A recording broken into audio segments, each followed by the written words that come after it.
Welcome to Playful Beginnings, a podcast about the magic of play therapy for therapists, students, and anyone interested. In our podcast, we'll explore the deeper understanding of play therapy and the skills we use when working with children. We hope to help you understand the why behind what we do and how it helps kids heal and grow. I'm Dr. Christy Opiola, a working play therapist and university professor in North Carolina.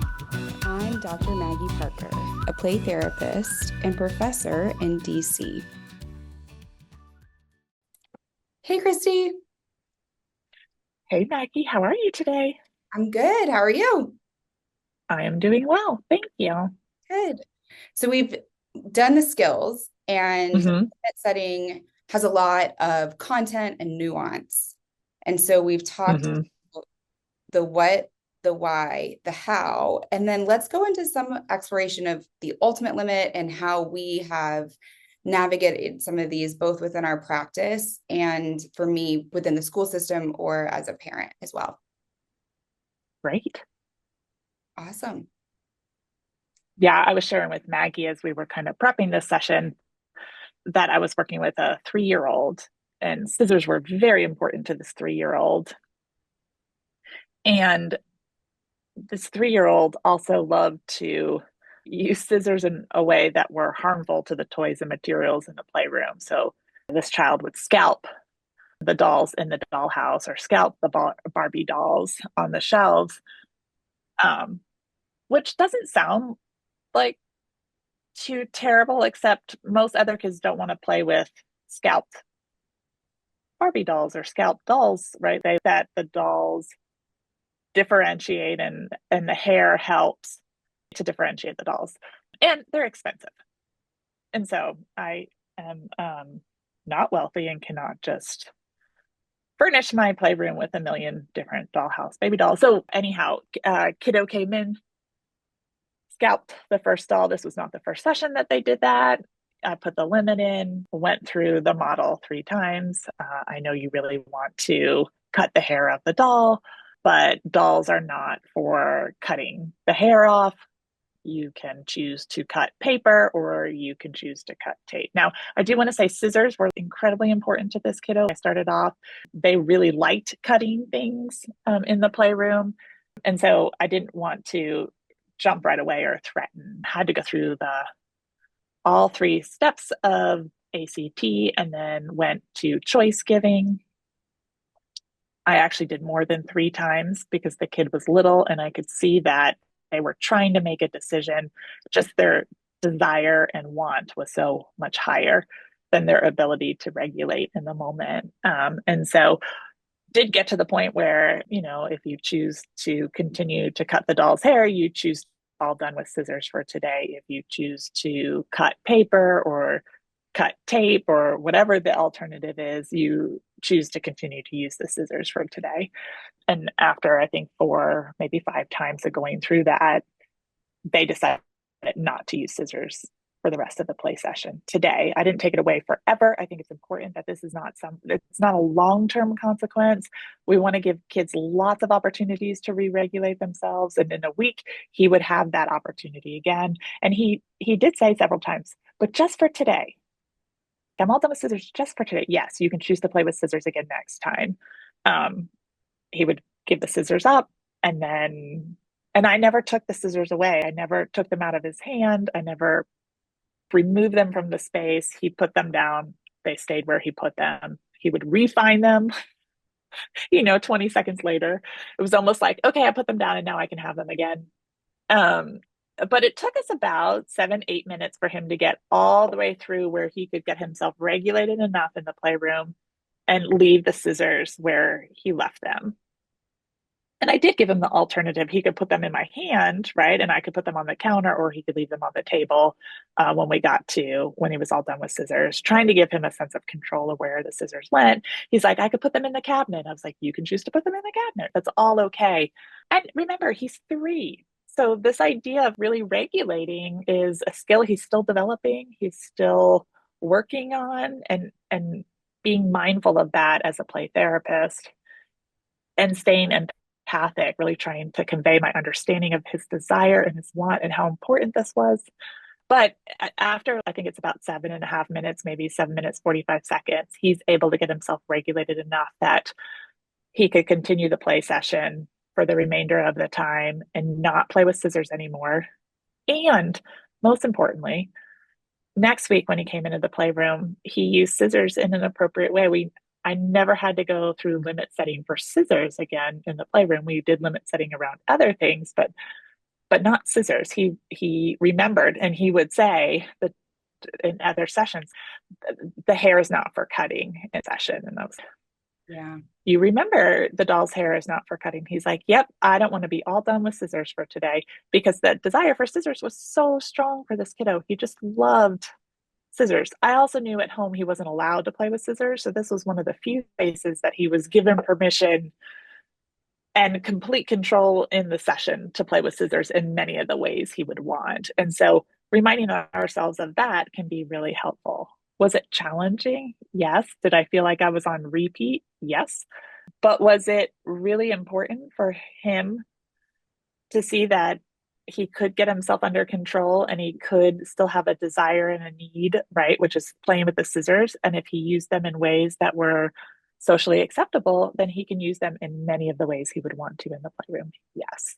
And that was more important to me than me taking scissors. And I actually show this video to some of my students, and they're, why did you not take the scissors away? He handed them to you. Why did you not hide them or done it? And I said, my goal is not solely to stop the behavior, but to help him know that he's able to get himself under control and he's able to still have a desire and need and get it met in ways that are appropriate. If I take them from him or I pick up and remove them, then that can be problematic.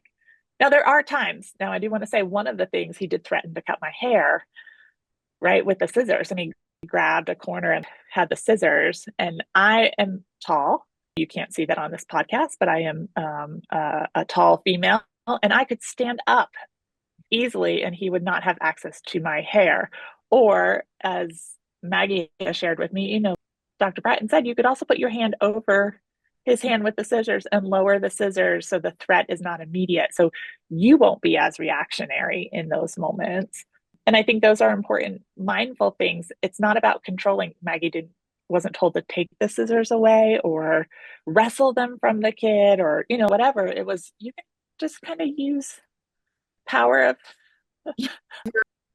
And I think, extremities to help, like, cue to the kid that that's not going to be acceptable too. And I will say, most importantly for this kid is I stayed empathic the whole time. I never got too firm, or I didn't threaten, or I didn't do other things, because that would have really escalated him instead of to de-escalate to get himself under control. And so we are the thermostats in the room, and we have to remember that when we're doing limit setting and advanced limit setting for kids. yes. And I think, what you're saying too is that, yeah, we can say do it 3 times and then do this and then do it 3 times.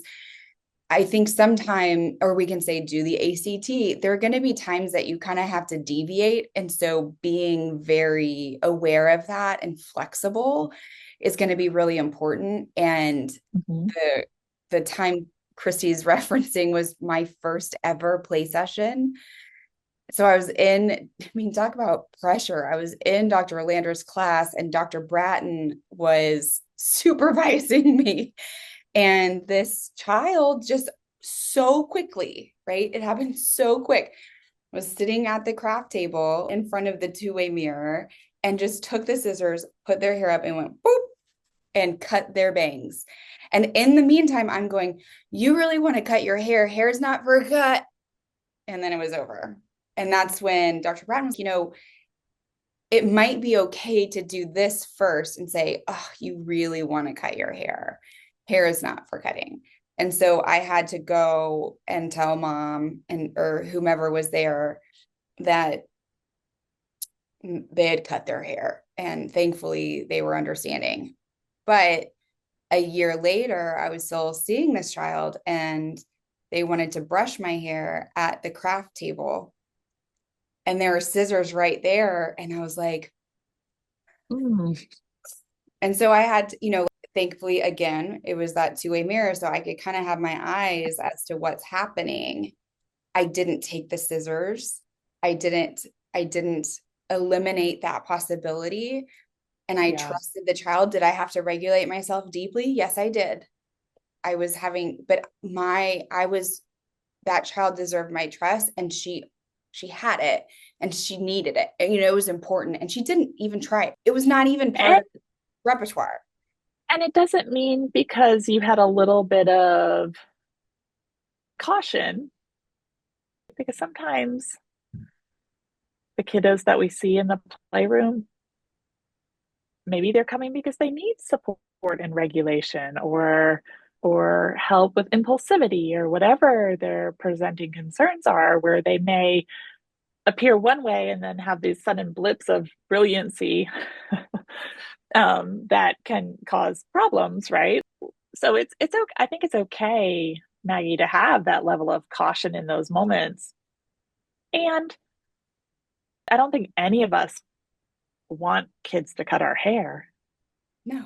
We go to Most of us go to professionals to get our hair cut, not our child clients to cut our hair. So I Yeah. think that's another thing just to be thoughtful of, you know, when you're saying, and I was going to use the two-way mirror to keep myself calm Yeah. because it would give me warning if she did, grab the Right. scissors. Yeah, you're aware. Mm-hmm. You have to, you're alert, you're aware of what's happening, and trusting in that child did not even go there. And so I think that was an important lesson for me. And I remember having to calm myself and making sure that I was okay, that I would, Mm-hmm. that because what would then happen within the relationship if the child then did cut my hair, and how would I respond in that way? And I Yeah. think that, as we kind of explore some of these things, one, and we're going deeper, but something that I thought was really cool that you've talked about, and I would really appreciate if you would kind of explore it, is when we talk about the emotional safety, Mm-hmm. what does that look in the room? And you've had some pretty intensive experiences around limit setting within that capacity, while Yeah. recognizing the needs of the child and balancing that with how we respond and the limits to that. Yeah. Mm, such a tough one for me. The emotional Okay. safety. I think not in a bad way. I think it just so many thoughts are going through my head as we're talking about this. I think for first and foremost, really the belief in children and belief in the process is really grounds me in really challenging limit setting or challenging emotional relational struggles with kids. I have shared this on the podcast before. One of the populations that is my area of specialty are kids who have a lot of attachment disruptions. So, if that's adoption, if that's foster care, if that's some type of parental child break. And so, I do get some cases that have a lot of um, emotional instability and a lack of trust in relationships, and sometimes as defense mechanisms kids will have behaviors that are more challenging in the playroom, such as if emotions feel so unsafe or relationships feel so unsafe, they're going to use a lot of defense mechanisms against building a secure relationship consistently in the playroom. So I do want to start it by saying that. So what Maggie is talking about is that I worked with a school age child who used a lot of defense mechanisms to protect herself in relationships. And here I am, child centered, believe strongly in the relationship, wanting to convey empathy and unconditional positive regard, and watching my own congruence in session, and really showing up for this kid week after week, where her experience in relationships were so threatening that here this Pollyanna-esque therapist who really wants to be kind and nice felt so untrusting to her that she would use a lot of verbal assaults back and forth in session. So she did a lot of ridicule, critiquing, name calling, At one point, she told me if I could just stop breathing, that would be really helpful because just me trying to breathe was so noisy and annoying to her. That was not something she was interested in being close to or around during our session, which doesn't sound like a lot, but when you really think about that, you're like, wow, even the way I breathe bothers you, as well as the way I speak, the way I do my hair, the clothing choices I make. We met during lunchtime, and so she often brought her lunch in. And my supervisor at one point suggested maybe eating lunch at the same time so that almost parallel play, we could be in the same space and see if that provides some safety for her. And I chewed too loud, and I can't believe you brought that for lunch. So it was just a lot of constant It feels like so critical many responses. conversations I have with Lee. I'm like, you're breathing too loud, you're walking too loud, you're eating too loud. Except this is not my partner, and this is not the Right. person I've like chosen to be in a relationship with. I've chosen to see, but that's a Yeah. very different relationship. Yes. But it was a lot of personal attacking back and forth, name calling, and she had some choice names to say. And so setting limits around some of that is challenging in the sense of yes, these are not socially acceptable, so I should be setting limits, but there is a need, a desire, an emotional response that this is coming from. I sought a ton of supervision in this case because this was a challenging case. And this was not one or two times. This was a whole school year of getting the same type of responses from the child. Trust me, when I questioned is CPT the approach for this kiddo, and every time I had a question, this kid made a shift, a positive shift in their life. They either were able to drive in the car, and I was not the only person getting this, by the way. This is this child's way of being. So at the start, the teacher had shared this kiddo had no friends.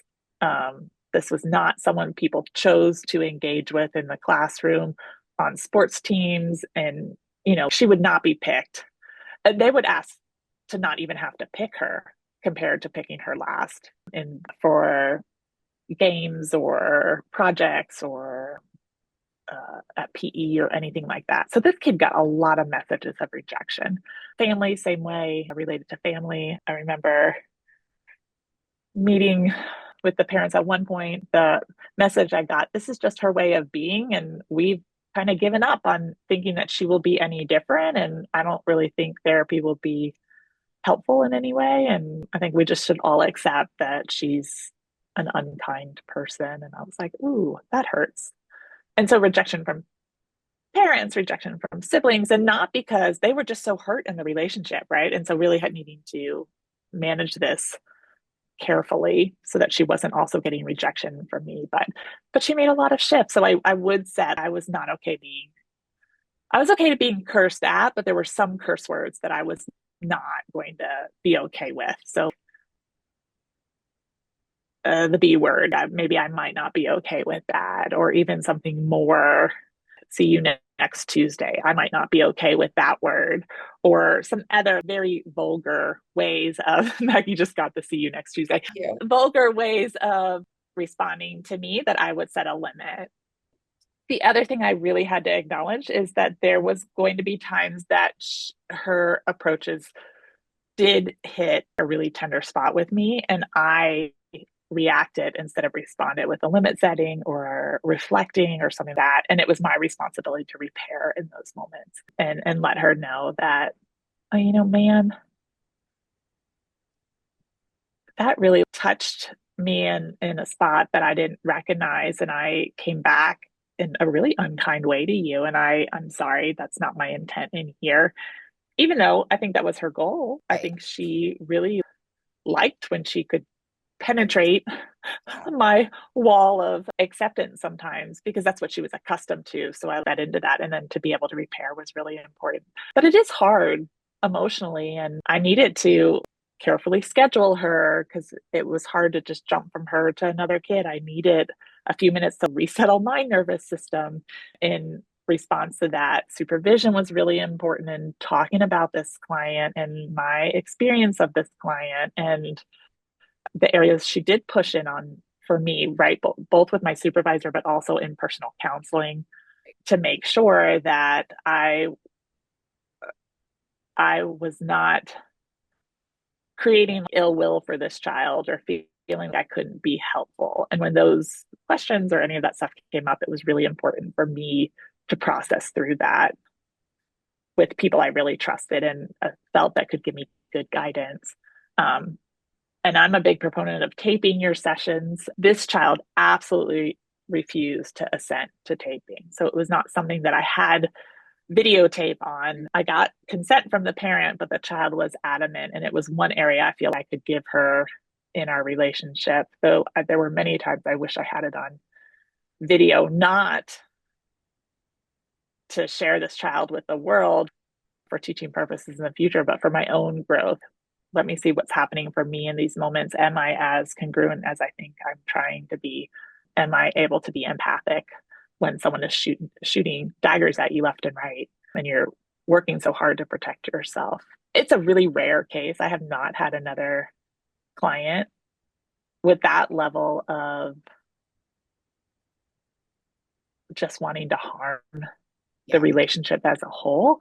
I've had kids who've done a lot of protective behaviors around relationships, scratching and cutting. And I know that I've shared that on here as, you know, anytime you would get anywhere relationally close or they would come to seek relational closeness that felt so threatening, they would do something to push it away. So one of my kiddos would scratch. And so I would leave with scratch marks on my face.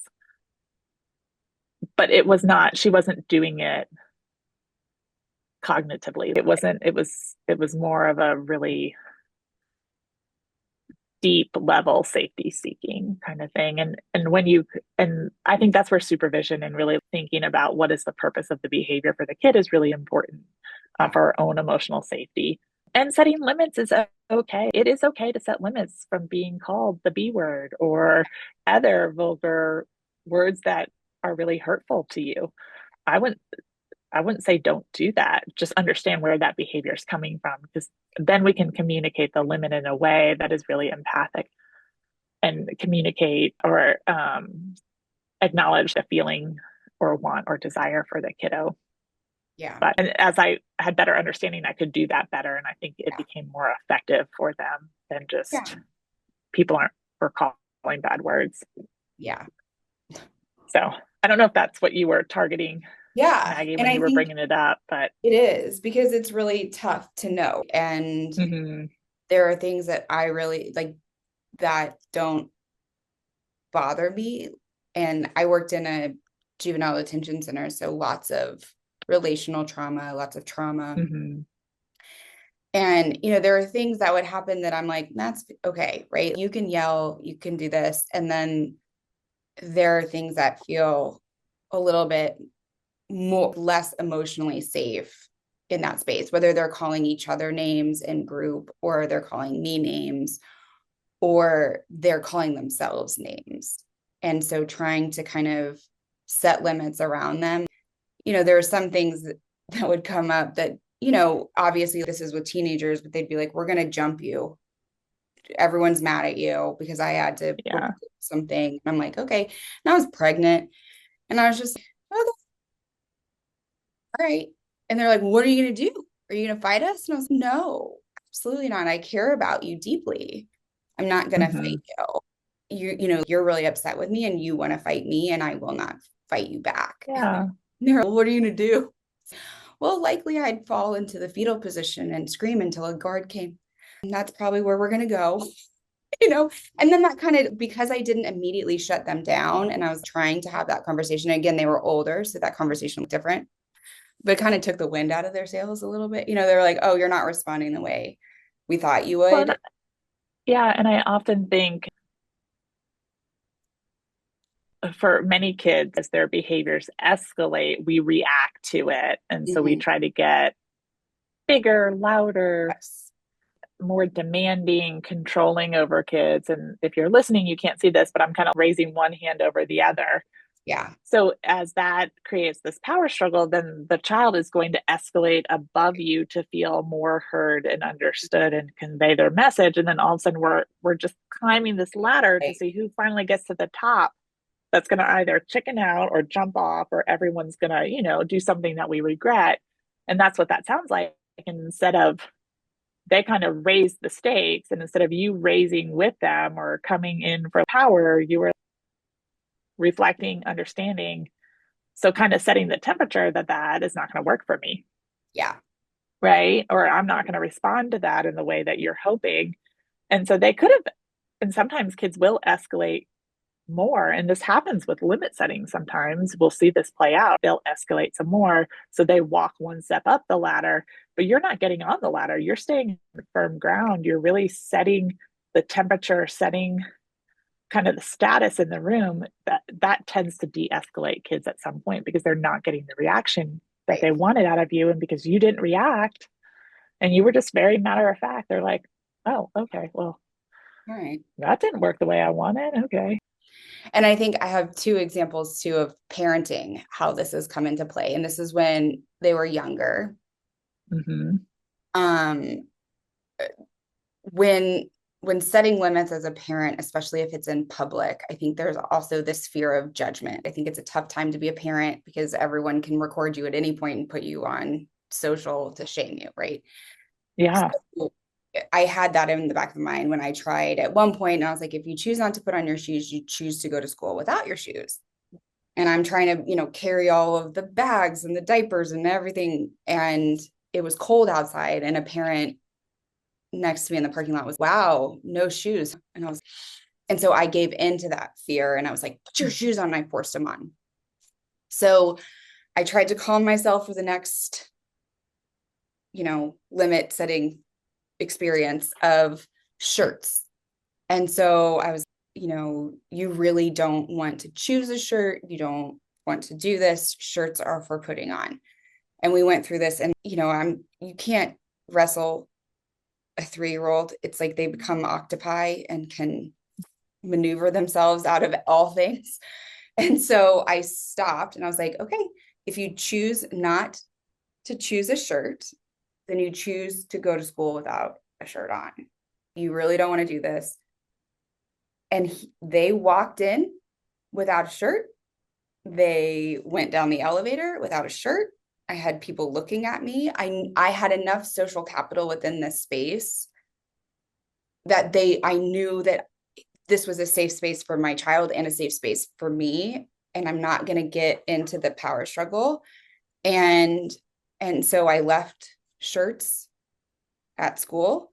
And someone later came to me and they said, why, what's going on? You didn't have a shirt on, because they had since put a shirt on. And they said, well, I chose not to. And to me, that was a win. Mm-hmm. I was like, okay, so you're accepting that personal responsibility. This is kind of more choice giving, I guess, but that was what that's what they chose. And then another time it was cold outside and we were going to a friend's house, and my child was, it's my body, my choice. I choose not to wear shoes. And I was, oh man, you're really using the language. I was like, okay, well, outside is, it's cold. You really don't want to put your shoes on. Shoes are for wearing. So if you choose to go here, you choose to put on shoes. Mm-hmm. And it was an hour and a half of meltdown, of crying, and me just having to say, you are really frustrated. You really want to go to your friend's house. You can choose to go to your friend's house when you choose, when you choose to put your shoes on. And as a parent, I then started getting frustrated. And so I had to tap in to my support network instead of giving in. And so I had to tap in, and had my mom FaceTime with my daughter, and still having that, you really are frustrated, you really want to do, and just kind of reiterating that. And so I think it can happen too as parents. Now, it didn't happen, it kind of happened with the scissors. You explained that they didn't ever get to go to their friend's house because they chose not to put shoes on. And that was a tough choice. And they didn't like that choice. But that was also their choice. And so it kind of goes to limits and choice setting, but also having to remain true. There's no other, I didn't feel like there was another limit that needed to be set in that moment. If you choose not to do this, you choose to never eat again or never go to your friend's house.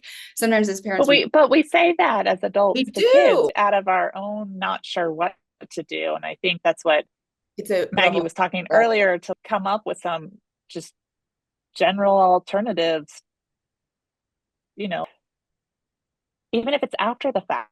right? For parents and teachers who may be listening, right? Sometimes it's not in the moment, but it's after at your PLC meeting or that night over, dinner when your kids are asleep. Oh my gosh, listen to what happened today. And let's think about some alternatives that I could have given, Right. which can be fun. I mean, because It's, you could be hooting and hollering of oh yeah, ridiculous choices you could give, but then coming to, okay, I'm going to feel a little more armed now in the right. future. And I think that's true. That's what happens in supervision too. I wonder what alternatives we could have set here Instead.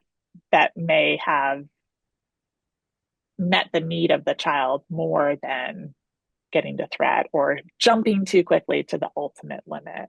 Right. Because we didn't talk about the ultimate No, we limit, but have. there are times when, in the end, you're going to have to, in rare occasions, and I can say since I started practicing in 2012, I have set the ultimate limit, I think, twice.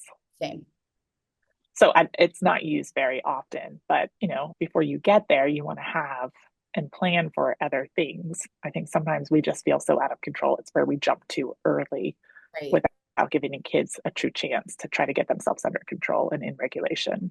And I think even when I reflect on the time that I gave an ultimate limit, Mm-hmm. I felt very much, I'm reflecting on it now. Was that needed? Mm-hmm. What was, like what was going on for me? So in that experience, a child was really struggling to be in relationship and would often attempt to hurt me. And, we'd do all of those things, but never actually hurt. Sometimes would step on my feet. You were talking about scratching and there are limits around that, right? But this time sand was thrown in my eyes. Mm.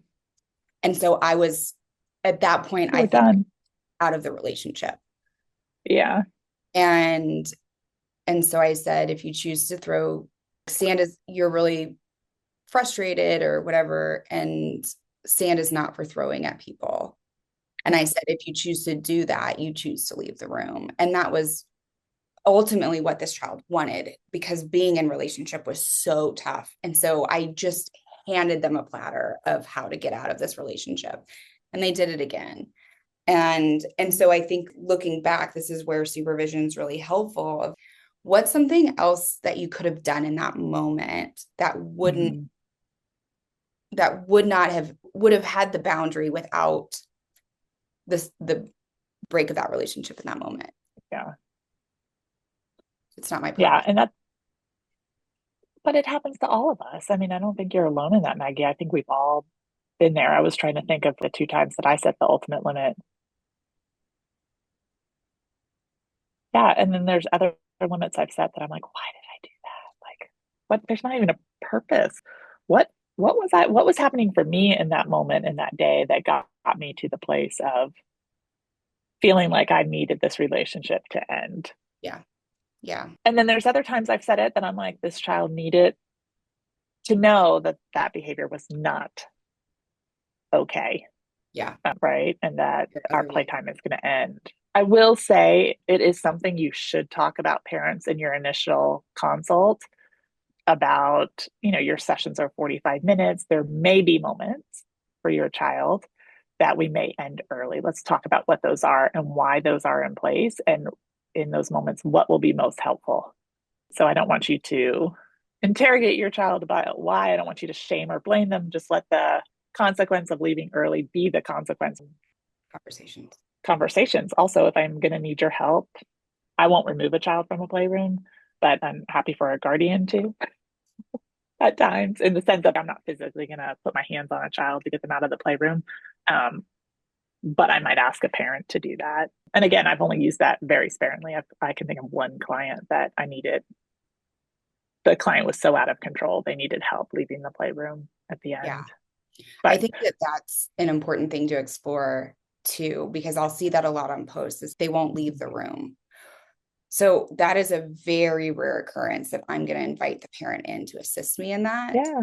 I don't know if I've ever used that, because I'm able to set the limit and the cues, standing Mm-hmm. up, You're not turning going to the out the light, door.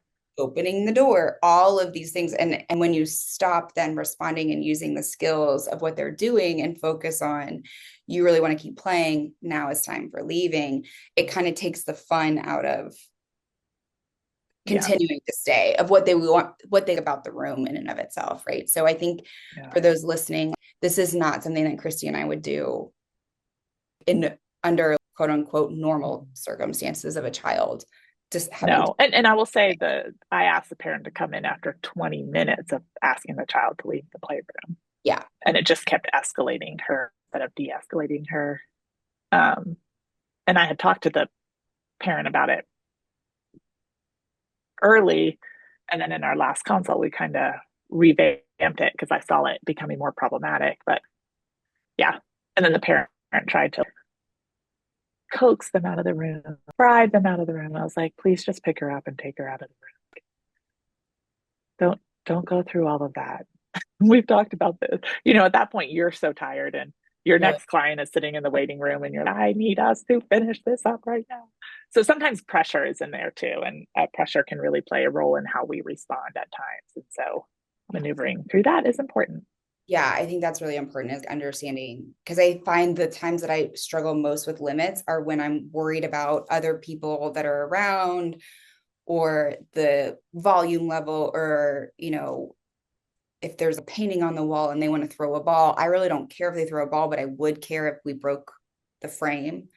So thinking about those things as you're entering a space and creating a playroom or entering into a playroom, okay, what are some things that I need to Yeah. consider, and where might that be? I think helps you feel more prepared in that moment. And So in saying all that, that does not mean we come in and we say, here are the no. rules to the playroom. We would only set them when a child is skirting on that border of harming self, harming others, harming materials, harming the space, doing something that would be socially unacceptable or would Right. cause some type of problem or damage the relationship in some way. Those would be the reasons we would set a limit. Yeah. And just to give an example of social acceptability, because sometimes people don't really know what that means, I have two. I worked in a school at one point, and at the school, our playroom was not right off the main office, but was kind of across the hall in a conference room, off a conference room. So close enough. And this kiddo was little, but was really feeling themselves. And, you could play in many of the ways you want in here. He's like, let me see. Can I play in this way? Sure. Can I play in this way? Sure. Let me try all these curse words. Now, in my office, I would be totally okay with that. In a school setting, I'm not okay with that. And I'm not okay with that because it's not okay in this environment. And he would be punished as he left the playroom because I know they could hear us. And he wasn't just saying them, he was screaming them at the top of his lungs. So everyone could hear him saying curse words, right? So I would put a limit on that. So that's one example of social acceptability, is that in space with me, it's socially acceptable, but outside of the space and in the environment that we're currently in, that would be a problem. And that may be true in your office too, if you have parents who have really strong feelings about something. The other one was I allowed a child to use our easel paints and paint our faces. So she painted Oh her yeah. face and my face as panda bears. Or yeah, panda bear. So black eyes, white, not thinking about what that would look like as we went out to the waiting room. And I knew her mom would not have a problem with it. But what about all the other moms sitting in the waiting room now watching my face painted and were maybe horrified at the fact that, would you go to that extent? I'm not okay with that with my child. And so, right. So then it was okay to paint, but then we had to wash our faces before we left Right. the playroom. So are there other ways to navigate that? I also came to find out that even though easel paint is washable, some colors don't come out as well as others, and some leave stains on your skin.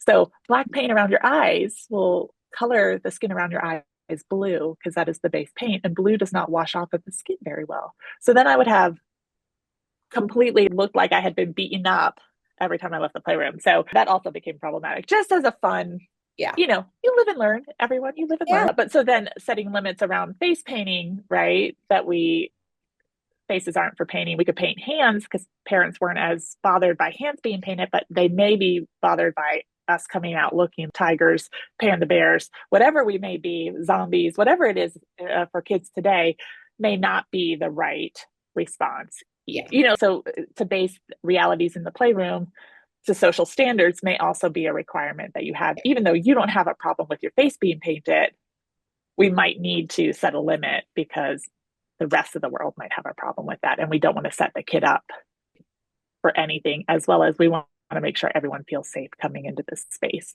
And Yeah. so those would be socially acceptable, why we might set a limit, Yeah. just to give examples of two ones that I can think quickly off the top of my head. Yeah.